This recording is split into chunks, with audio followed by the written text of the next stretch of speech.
Good morning. I wish all of you very well. It's just about before 12 o'clock in UK. It's been a long time, considerably long time that I spoke to you all, which does not just include Pakistan but the whole world. Before I go on further, I wish to congratulate Mr. Imran Khan for having come out of the prison, and I hope that he is a free man.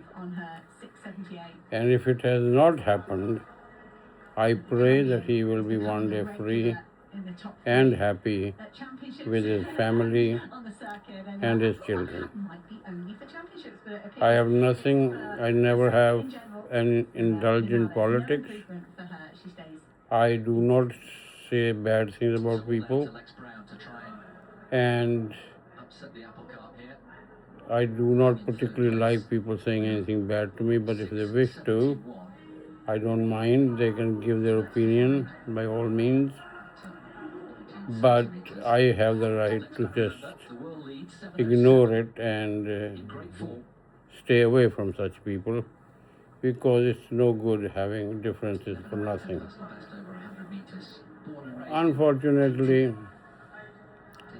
if we have to go into the history, long history, but sometimes people don't understand. You see, there was a time when the whole world was uneducated, totally uneducated. At that time, you would see there were so many wars, so many killings and whatever. And then slowly and steadily, some countries started to learn the lesson like the European ones. Obviously, America had its own history with Red Indian and so on, which is another chapter of violence. I want to address you this only.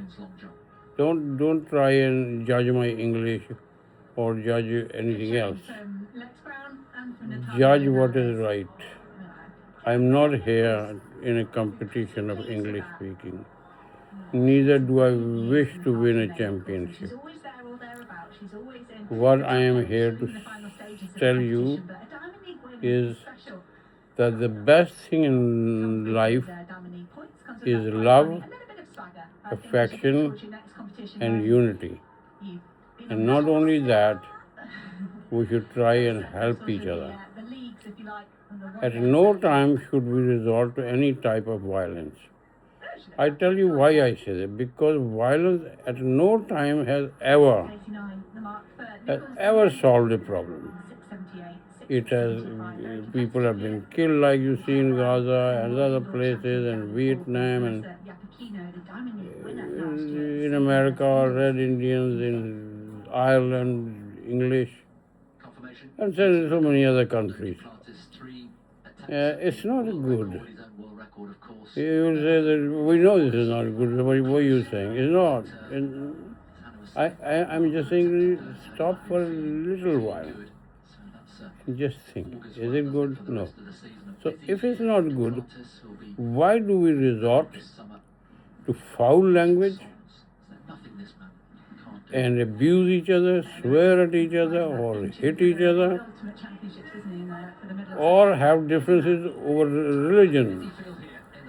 Religion is a very personal thing, and I respect every single religion of the world, because this is personal.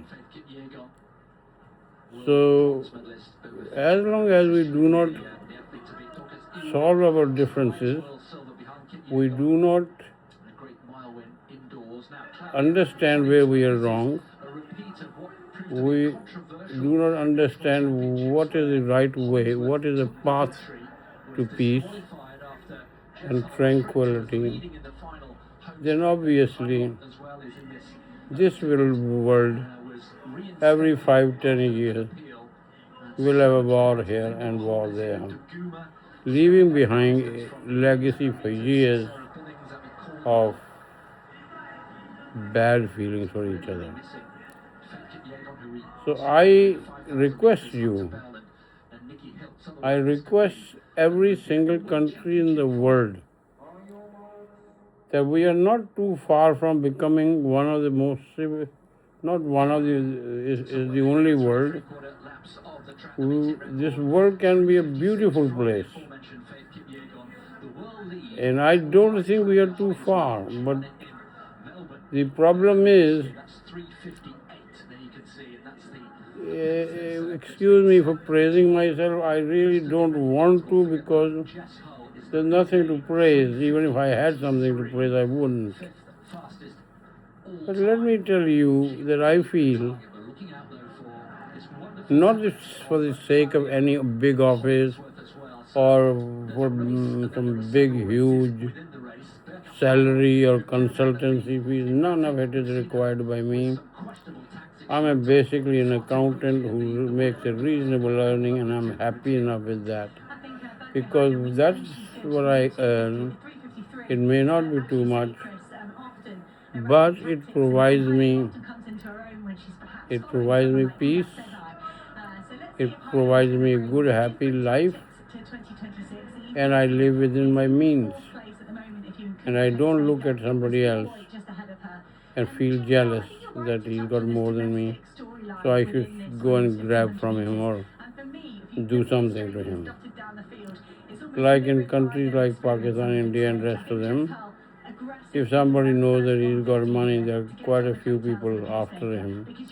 And some people in life have been killed by these people who wanted their wealth. I have tried to say these things in it's a huge chapter of life.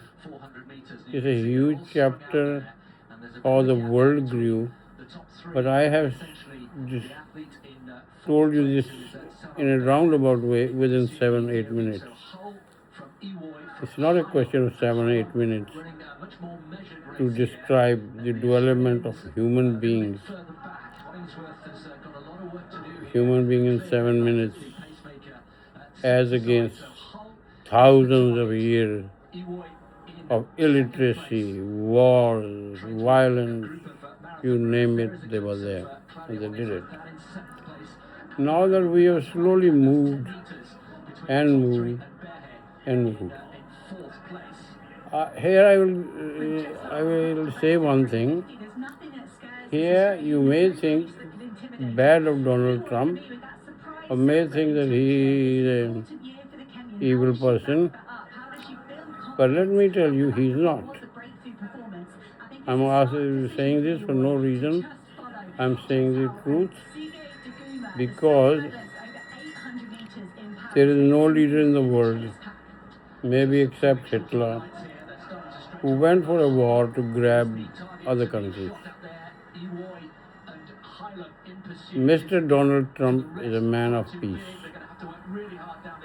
If you cannot look deep into his character, then I can't help it, but the fact is this. What he did, obviously, he is just a human being like all of us. And we tend to do mistakes. So if we listen more to Mr. Netanyahu and less to Iran, and it resulted in a war, it was a mistake. But Mr. Donald Trump really thought that it will create peace. Because he thought that we will corner Iran, and Iran will not be able to attack. Israel will be more safer, things like that. But there was a war, and quite a bit of a war. It lasted over a month, in which America and Israel and Iran lost a lot of human beings. They were killed for no purpose at all. Could have been better if if the 3 or 4 of them or us sat down and really looked at what is going on. But it is not by wars, and not by tanks, and not by atom bombs. It is by, I can tell you one thing, atom bomb cannot do what a human love, affection, and kindness can do. And atom bomb is a destructive thing, whereas what I preach is good for the whole world. So I tell you that in a roundabout way, America wanted to get peace out of it. Obviously, and quite correctly, Europe did not side with them.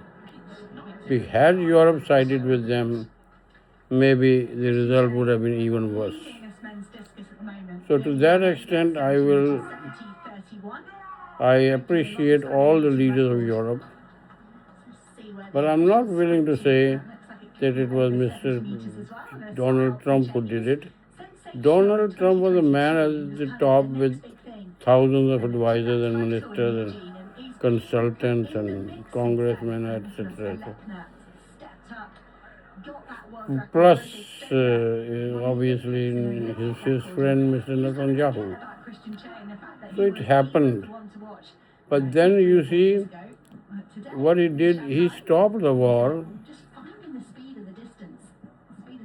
He tried to negotiate a peace deal. I am sure he knew that there will be no peace deal like this.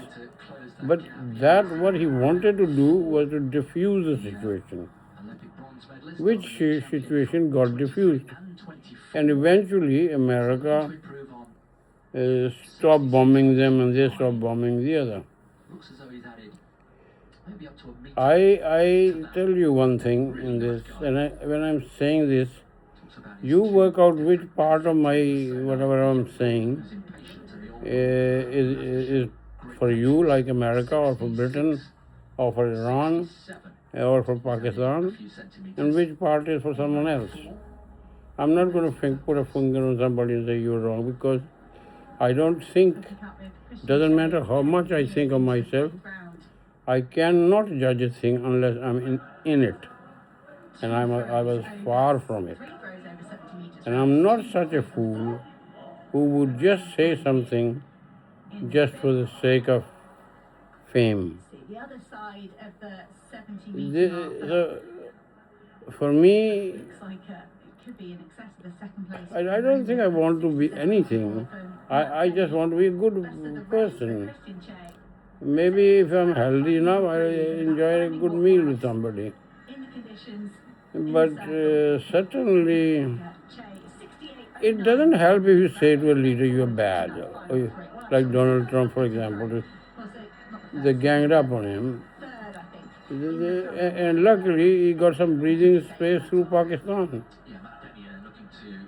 It's very difficult for you to just listen to me and very quickly grab what is reality.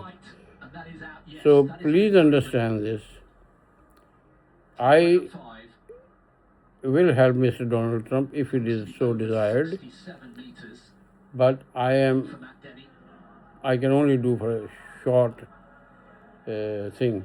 But it's not required at this stage. This is I just said it, which means like I will help anyone if he's not well on the road or somewhere. I will most definitely help. I seem to understand him. And I think one of the factors in the last 40, 50 years was that everybody said, even Europeans in the main, said or thought that let's have a standstill, let's have no war, but let's not solve the problem, and let's close our eyes to the problem. So this thing that has happened, or this thing that has become a monster, or if you like, you can call it a cancer, this is cancer of politics. And it's not nice. I hate to say this because in this, human beings are involved and there are a lot of parliamentarians involved. But I'm telling you that it's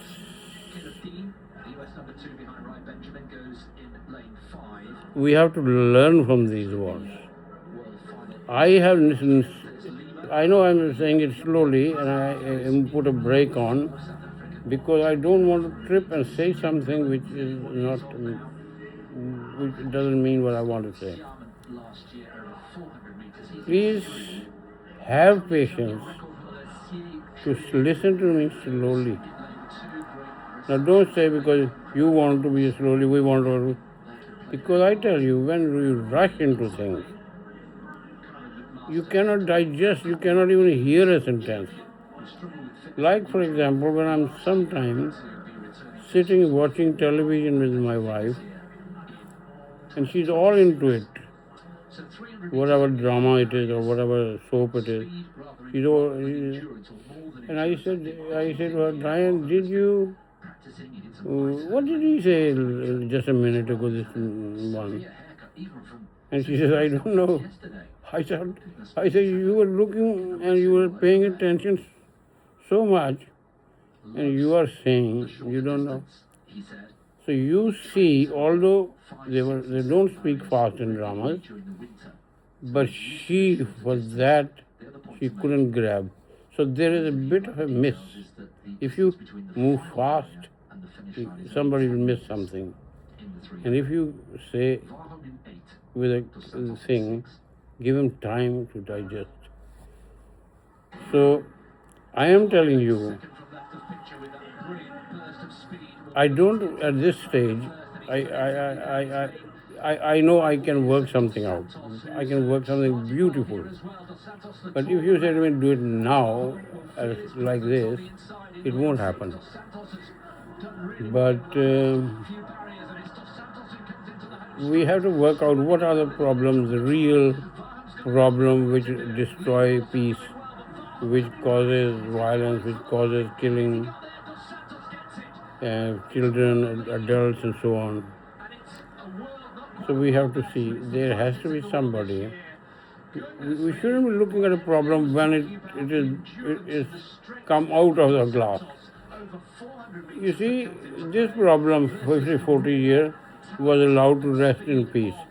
Okay, let this elephant sleep, he won't do any damage. They didn't realize that when it will be too big, it will kill a lot of people. Another thing in which I slightly differ, I don't know whether I have to be careful because I don't want to offend anybody. I don't want to offend the West, the Americans, or the Russians, or the Chinese, and the Muslim world as well. But there is one thing you must all know and be very sensible about it, that if you want peace, if you don't want wars, if you want development of the world or development of your country, you have to talk to the opposite party. For example, if there's a bar between A and B, then somebody has to bring A and B together and negotiate. But if you say, we are not going to sit with him, and we're not going to sit with that, and we're not going to do that, then what are you looking for? You're not willing to talk, you're not willing to say anything. It doesn't mean you're recognizing that country, but what I'm saying is, talk, sit, ask the opposite party to draft the point of difference, the point of difference, and and the reason for which we go to war. I would like to know, for example, why Lebanon time and again has been bombed. For what reason? There was not so much bombing as they say. What's the name of that group? Hamas. Hamas could have been controlled as well, if that was the reason. But if we do not create it, we do not put on the table that these are the reasons which is making us go after Hamas in Lebanon. You put it down and say this is the reason. Then, if I am a negotiator, I will say, okay, let me look at this. Let me meet the other party. And then I say which of them we can ignore and which we can do without. And we start moving towards the peace settlement. Then what you have got to do is to see what this negotiation will do. It's no good saying even Israel and Iran has to talk. They have to tell each other if they really want to solve a problem.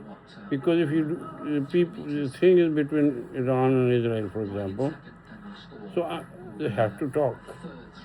If they don't talk, like the last 70 years, this problem existed with thousands and thousands of Palestinian lives gone and few thousand also on the Israeli side. It doesn't matter if few or it's thousand. They shouldn't have been. Don't you think that a child which is born in this world deserves a nice life? Do you see how mother loves her child or father loves her child? And before they grow up to enjoy life, they get killed. How horrible thing it is. So please understand, do whatever you want, because I'm not a politician, I'm not nothing. I think that the problems can be solved.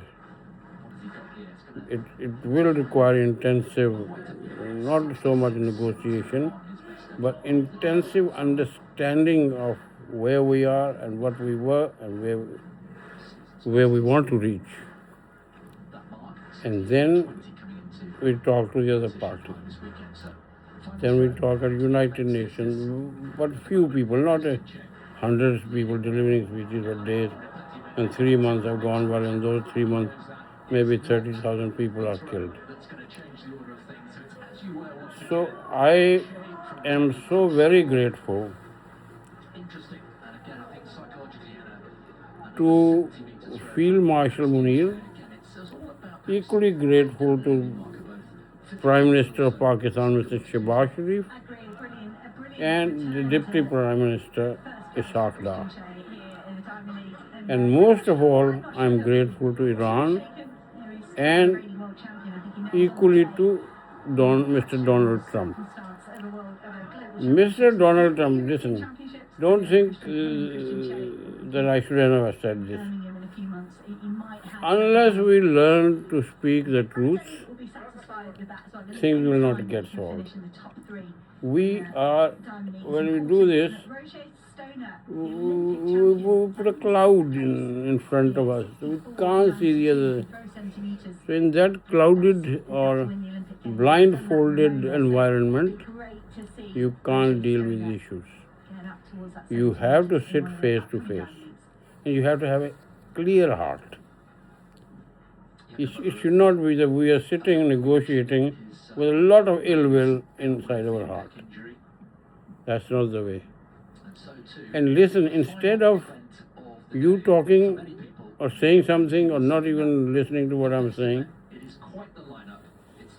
if you have heard this, say for example, Mr. Netanyahu or his parliamentarians, if you sit They should do what I'm asking. They on their own stop the bombing and develop a solution, not by themselves. Or maybe it's not perfect, but it is somewhere a move, it's a step forward. Having reached that, maybe it is communicated via some other country, but I would think it better to be face to face. It makes no difference to any country whether you are face to face or not. It is only making the problem grow bigger, bigger, bigger. And in the end, what do you get? What you got just now. Lots of people killed in Iran, hundreds of years of what you call development destroyed. Similarly, in Israel, huge lot of that, and people dying and suffering. In UAE, there were the effects of this and the other. But you know, when you do some mistake in life, there is something. I tell you, when I was a child, and I used to be worried about something, and I didn't know why I was like this.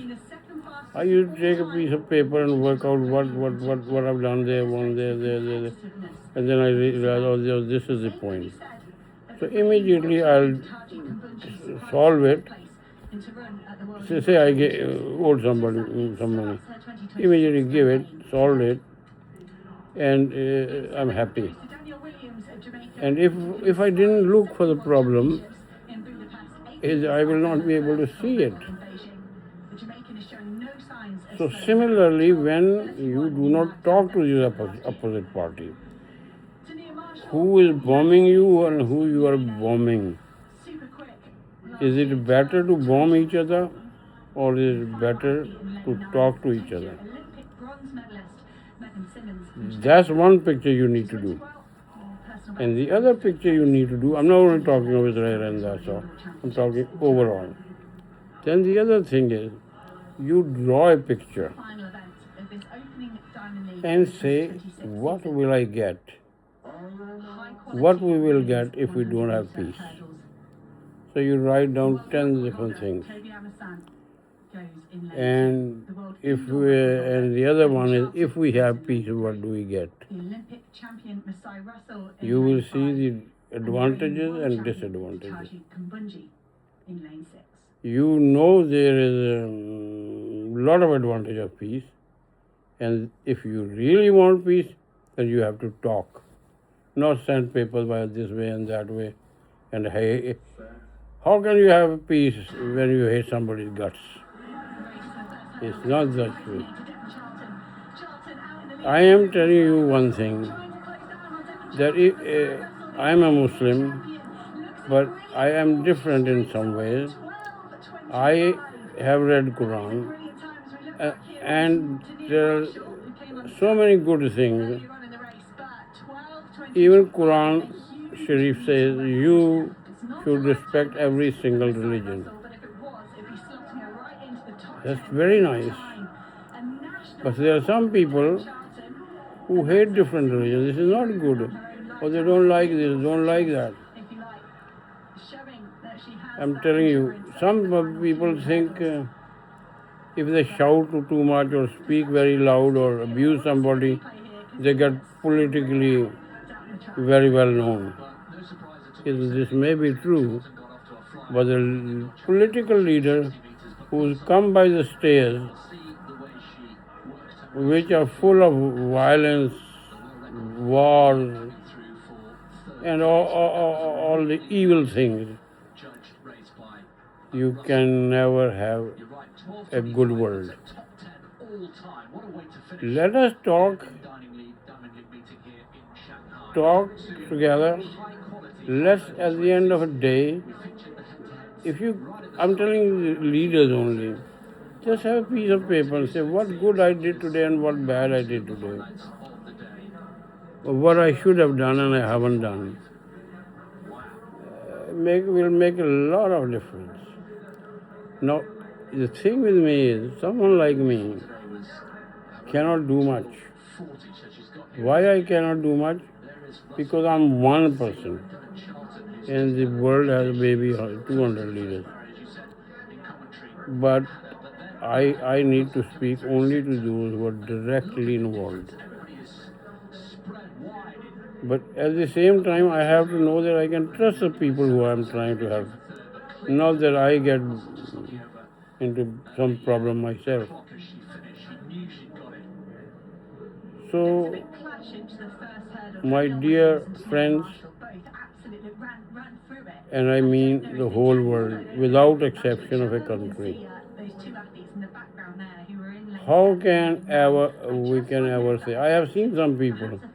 Sometimes say, "Oh, good, he died." What a bloody awful statement! How can you say like this? But there are people who say that. The other day I was talking to somebody, and he said to me, "Oh, that bastard hasn't died yet." I felt so bad. I said, "Sorry, I'm getting another call. I have to receive that." I don't like these type of things.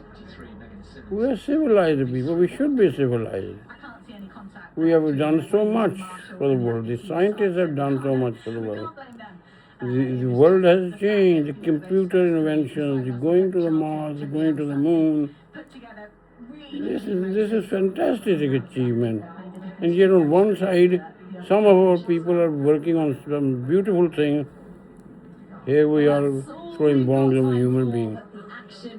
Feeling very happy that we will kill more people than the others. No.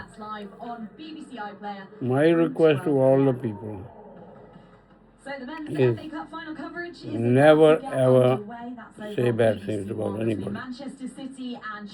It's not good. There are some people who have become popular by creating a sort of terrorism. People are afraid that if I don't vote for him, something will happen to me or something else. I speak and I leave something for your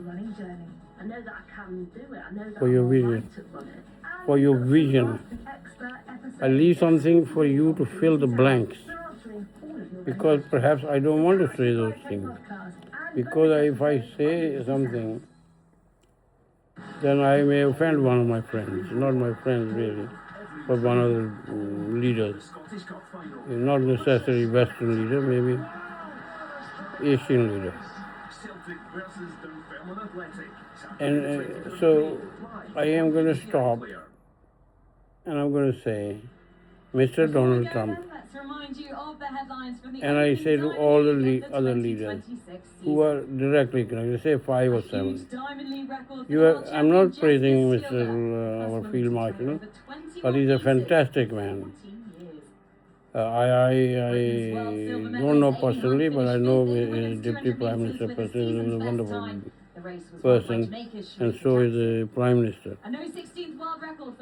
There's no reason for us to say anything bad about them. They've not done nothing. But in Pakistan, there are a lot of people who don't take a minute to abuse or say something bad about good people. It's not only Pakistan, it's India, anywhere and everywhere. I ask one question, and you tell me please. Don't you think it is time that we calm down and put the world order in a good way? Do not ever cross the red line, which is a line where blood flows. We should never ever do that. At the same time, you see, I can give you a lot, but this age thing, you see, I think this world is no longer separate countries. If anyone is thinking they are separate countries, they are not separate countries. This world has become one world. And I think one British politician and maybe one American 30, 40 years ago did talk of one world, but then that slogan was lost here and there. But so this world is one. I can send you my picture from here in 1 second to America, to Russia, to name it, I can. I can change the situation. If I want to hit some place in America or Russia or anything, the army of one country or the other has such weapons which can strike within seconds. Then this world is also connected by a huge amount of traveling by people from one country to the other. So it is very important that instead of thinking of world as different countries, when we do make the decision, we think of one world. You may be separate, yes, be separate, but when you make a decision, you look at the decision, which countries will it harm? And if you can avoid harming that country, you shouldn't. You should do something which is good. So coming into this at the end, I won't say one person, I'm saying to the whole leader of the world that think of what I'm saying. Also look on the aspect of one world.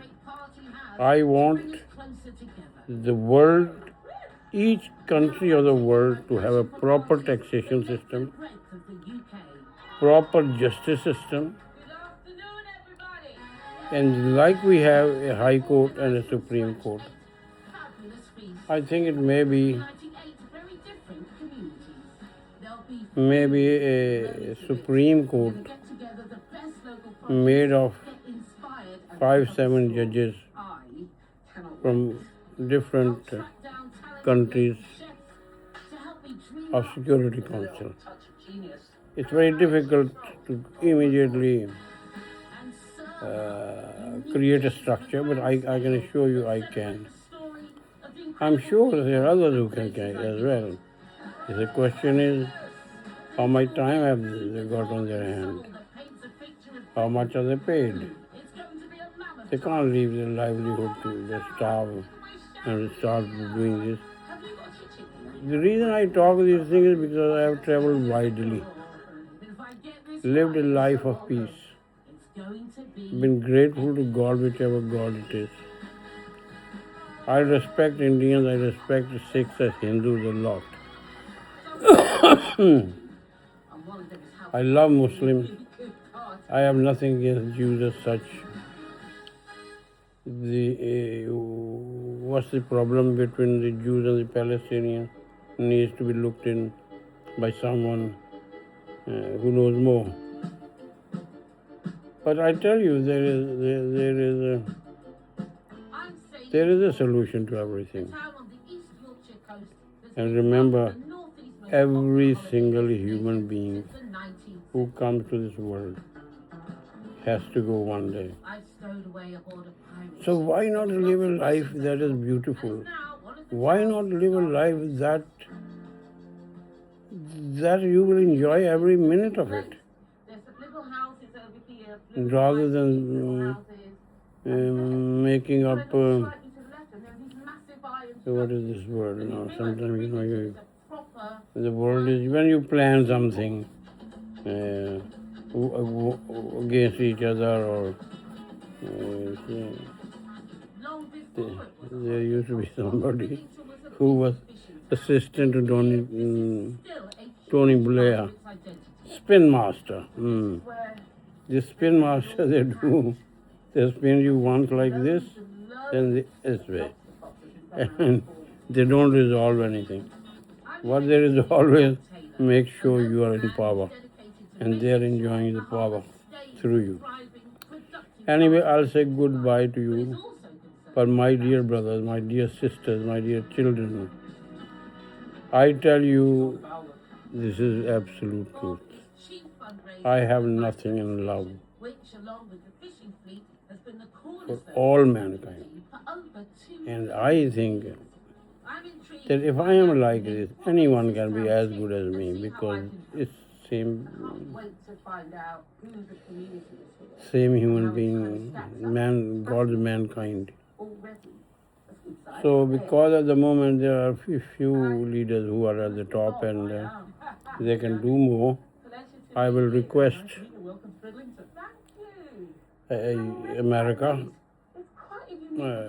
and I will request Russia, I request China, Britain and France, and maybe 1-2 more to create a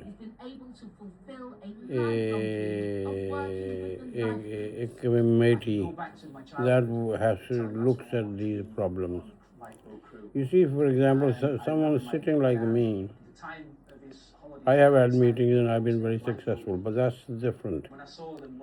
I speak slowly. And when people are sitting and talking, I mostly watch.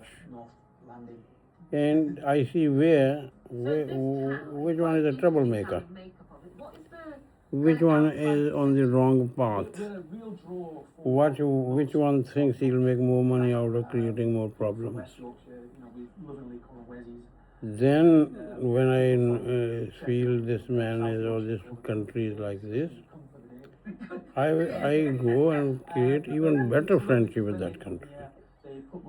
And we both make friends. And I tell them this is like this.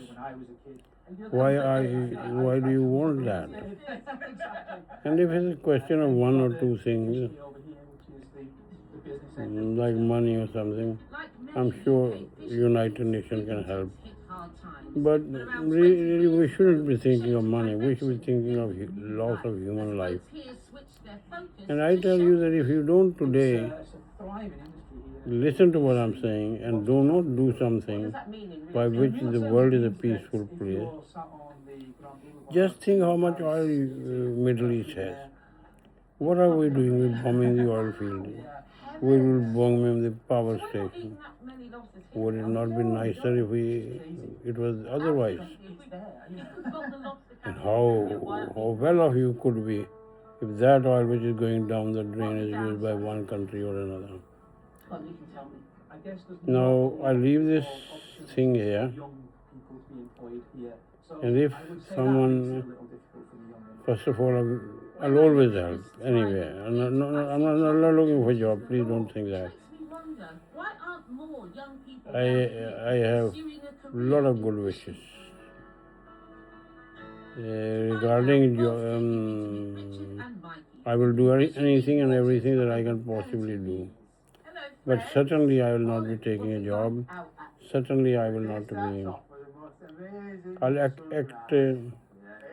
according to my strength and age. So my friends, listen to me and think positively. Anytime you're about to do something rash, don't do it.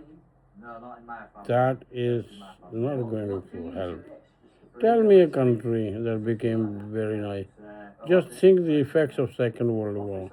Even up to today, it has left a bad legacy. Even although the British forces were in Germany, and I did travel Germany, the feelings were still there of Second World War. I'm not saying that the Germans said anything, but I met many British who were rather sore about it. And I don't blame them. But what I'm saying is, try and avoid it. We have in our area very nice. I mean, somebody may not say nice, but I think he is Nigel Farage. He's a member of the parliament, he's leader of the Reform UK party.